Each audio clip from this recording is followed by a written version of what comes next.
ગુજરાત સરકાર દ્વારા દરેક જિલ્લા કલેક્ટરોને પ્રી મોન્સૂન કામગીરી માટે કહેવામાં આવ્યું.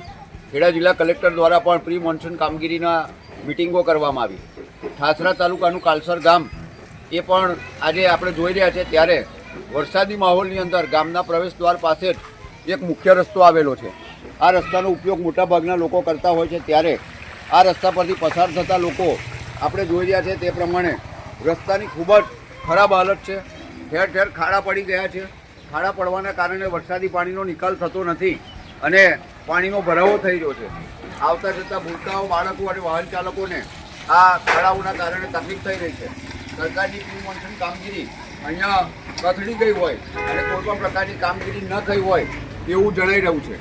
કાલસર ગામે વહેલામ વહેલી તકે આ મુખ્ય માર્ગ જે કહેવાય તે સરકાર દ્વારા તાકીદે બનાવવામાં આવે અને ગામ લોકોને પડતી તકલીફનું નિવારણ થાય તે સમયની માંગ છે.